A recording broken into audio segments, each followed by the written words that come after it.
बछ बारस या गौवत्स द्वादशी व्रत भाद्रपद माह के कृष्ण पक्ष की द्वादशी तिथि के दिन महिलाएं रखती है अपने पुत्र की मंगल कामना के लिए। यह व्रत सर्वश्रेष्ठ व्रतों में से एक माना जाता है तथा बछ बारस की कहानियां विशेष रूप से इस दिन सुनी जाती है। इस वीडियो में आपको 3 सुंदर कहानियां मैं बताना चाहूँगी। आप सभी इन कहानियों को सुनकर बहुत सारा सुख प्रदान आपको श्री कृष्ण भगवान और 33 कोटि देवी देवताओं का गौ माता में वास होता है, वह सभी देव आपके जीवन में खुशियाँ भरेंगे। यही प्रार्थना के साथ आरंभ करते हैं।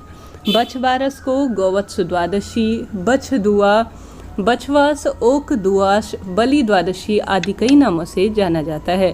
तो आप सभी के यहाँ भी जो नाम से स्मरण किया जाता है उसका ध्यान स्मरण करते हुए अपने इष्ट कुल देवी देवता, अपने पितरों का भी ध्यान करते हुए आपको पूजा करनी है और उसके बाद जो है आप सभी को कहानी सुननी है। पहली कहानी इस तरह से है। बोलिए जय श्री कृष्णा, श्री शिवाय नमस्तुभ्यम, जय श्री राधे। एक बार एक गांव में भीषण अकाल पड़ा। वहां के साहूकार ने गांव में एक बड़ा तालाब बनवाया, परंतु उसमें पानी नहीं आया। साहूकार ने पंडितों से पूछा और उपाय बताने के लिए कहा। पंडितों ने बताया कि तुम्हारे जो 2 पोते हैं उनमें से किसी एक की बलि दे दो तो पानी आ सकता है। साहूकार ने सोचा कुछ भी हो जाए गाँव की भलाई के लिए सब कुछ करना पड़ेगा। कुछ सोचकर साहूकार ने बहाना करके बहू को उसके पीहर भेज दिया। उसके साथ एक पोते को भी भेज दिया जिसका नाम हंसराज था। एक पोते को अपने पास रख लिया जिसका नाम बछराज था। कड़े मन से गांव की भलाई के लिए बछराज की बलि दे दी गई। तालाब में पानी भी आ गया। साहूकार ने तालाब पर एक बड़े यज्ञ का आयोजन किया, लेकिन झिझक के कारण बहू को बुलावा नहीं भेजा। बहू के भाई ने कहा, तेरे यहाँ इतना बड़ा उत्सव है, तुझे क्यों नहीं बुलाया गया? मुझे तो बुलाया है, मैं जा रहा हूँ। बहू बोली, बहुत से काम होते हैं इसलिए भूल गए होंगे। अपने घर जाने में कैसी शर्म, चलो मैं भी चलती हूँ। घर पहुँची तो सास ससुर डरने लगे कि बहू को क्या जवाब देंगे। फिर भी सास बोली, चलो बहू, बछ बारस की पूजा करने तालाब पर चलें। दोनों ने वहाँ जाकर पूजा की। वहाँ सास ने कहा, बहू तालाब की किनार को खंडित कर दो। बहू बोली, मेरे तो हंसराज और बछराज हैं, फिर मुझसे किनार खंडित कहने के लिए क्यों कह रही हो? सास बोली, जैसा मैंने कहा वैसा ही करो। बहू ने सास की बात को मानते हुए किनार को खंडित कर बोली, आओ मेरे हंसराज बछबारस, लड्डू उठाओ। सास मन ही मन भगवान से प्रार्थना करने लगी कि हे बछबारस माता, मेरी लाज रखना। भगवान की कृपा हुई। तालाब की मिट्टी से लिपटा हुआ बछबारस और हंसराज दोनों दौड़ते हुए वहां आए और बहू पूछने लगी, सासू जी ये सब क्या है? सास ने बहू को सारी बात बताई और कहा, भगवान ने मेरी आज लाज रख ली। आज भगवान की कृपा से सब कुशल मंगल है। हे बछबारस माता, जैसे सास का सत रखा वैसे सबका रखना। खरी की खोटी की खरी, अधूरी की पूरी। जय श्री कृष्णा।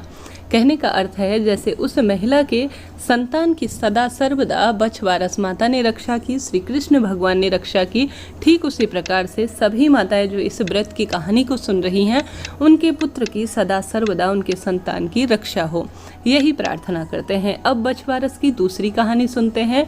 एक सास और बहू थी। सास को गाय चराने के लिए वन में जाना था। उसने बहू से कहा, आज बछ बारस है, मैं तो वन में जा रही हूँ, तो तुम गेहूं लाकर पका लेना और धान लाकर उछेड़ लेना। बहू काम में व्यस्त थी, उसने ध्यान से सुना नहीं। उसे लगा सास ने कहा, गेहूं ला और धानुला को पका लेना।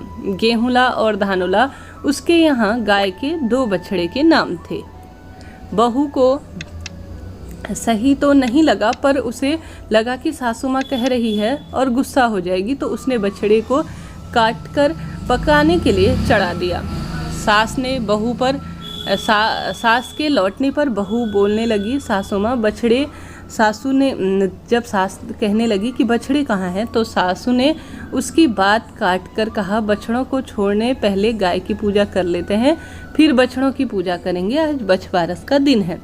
बहू तो बहुत अधिक घबरा गई और उसे अपनी गलती समझ में आ गई और वह बहुत ही घबराए हुए मन से प्रभु स्मरण करते हुए कहने लगी, यह मैंने क्या कर ही लिया। मन ही मन भगवान से प्रार्थना करने लगी कि हे प्रभु, मेरी लाज रखना, मुझसे भूलवश गलती हुई है, मुझे क्षमा करना। भगवान ने उसके भोलेपन, जाने अनजाने में हुई उसकी गलती पर उस पर दया आ गई। हांडी में से जीवित बछड़े कूदकर बाहर आ गए। सास ने इसके बारे में पूछा तो बहू ने सारी घटना सुना दी और कहा, भगवान ने मेरा सत रखा है।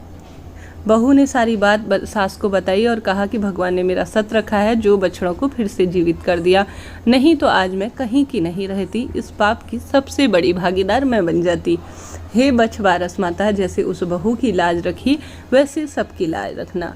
खोटी की खरी, अधूरी की परी। जय श्री कृष्ण। अब जान लेते हैं बछवारस की तीसरी कथा। बछवारस की पौराणिक कथा के अनुसार प्राचीन समय में भारत में सुवर्णपुर नाम का एक नगर था। वहाँ देवदासी नाम का एक राजा राज्य करता था। उसके पास एक गाय और एक भैंस थी। दोनों रानियाँ थी।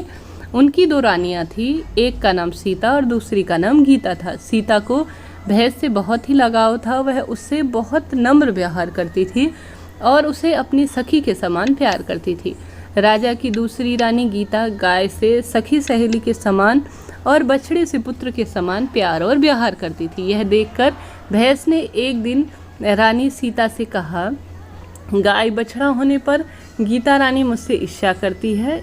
इस पर सीता ने कहा, यदि ऐसी बात है तब मैं सब ठीक कर लूँगी। सीता ने उसी दिन गाय के बछड़े को काटकर गेहूं की जो स्थान होता है, गेहूं की राशि इत्यादि, अर्थात गेहूं का बड़ा सा कट्टा इत्यादि होगा, उसमें दबा दिया। इस घटना के बारे में किसी को कोई भी बात पता नहीं चली, परंतु एक दिन जब राजा भोजन करने बैठा तब मांस और रक्त की वर्षा होने लगी। महल के चारों ओर रक्त और मांस दिखाई देने लगा और राजा की भोजन की थाली में भी मलमूत्र आदि की बदबू आने लगी। यह सब देखकर राजा बहुत चिंतित हो गया। राजा ने उसी समय भगवान से प्रार्थना की कि भगवान, कौन सा घोर अपराध हुआ है, मुझे तुरंत बतलाइए। उसी समय आकाशवाणी हुई, हे राजा, तेरी रानी ने गाय के बछड़े को काटकर गेहूं की बोरी में दबा दिया है, इसी कारण यह सब हो रहा है। कल गौवत्स द्वादशी है, इसलिए कल अपनी भैंस को नगर से बाहर निकाल दीजिए और गाय और बछड़े का विधि विधान से पूजन करें। इस दिन आप गाय का दूध और कटे फलों के भोजन का त्याग करें। इससे आपकी रानी द्वारा किए गए सभी पाप कर्म नष्ट हो जाएंगे और बछड़ा भी जीवित हो उठेगा। अतः सभी ने गौवत्स की कहानी सुनी, विधि विधान से गौमाता और उसके बछड़े का पूजन किया।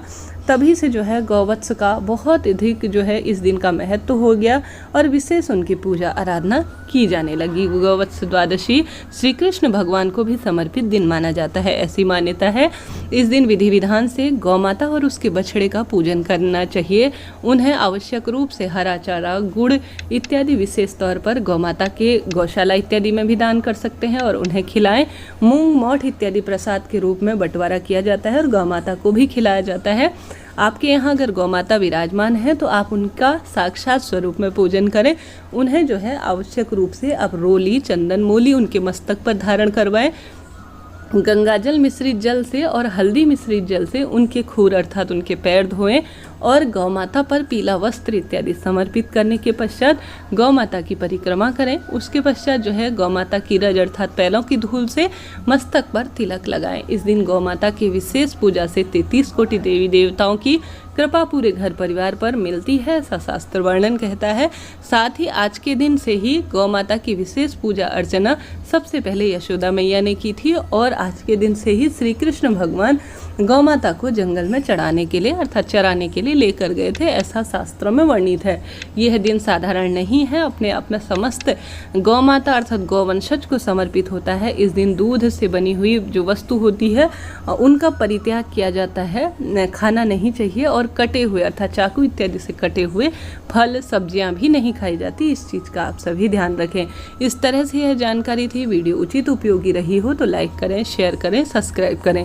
साथ ही आपके यहाँ गौ माता नहीं होने के कारण, जैसा शहरों में रहने लगे हैं आसपास गौ माता नहीं विद्यमान होती है, तो कहीं गौशाला में जाकर पूजन करवा सकते हैं, नहीं एक पाटे में आप जो है गौ माता का चित्र और उनकी जो साथ बछड़ा होता है उसका चित्र बनाकर भी पूजन कर सकते हैं। चाहे तो गौ माता की फोटो प्रतिमा हो तो उसका भी पूजा विधान इत्यादि आप कर सकते हैं। निश्चित ही गौ माता जो है 33 कोटि देवी देवताओं के सूचक के रूप में जानी जाती है, पूरे शरीर में उनका वास माना जाता है। तो सभी की कृपा सदा सर्वदा साल भर में आने वाले इस पावन त्योहार के दिन आपके जीवन में छत्र छाया बनी रहेगी। हेल्पफुल वीडियो रहा हो तो लाइक करें, शेयर करें, सब्सक्राइब करें, कमेंट्स बॉक्स में जय श्री राधे, जय श्री कृष्णा, जय गौ माता जरूर लिखें।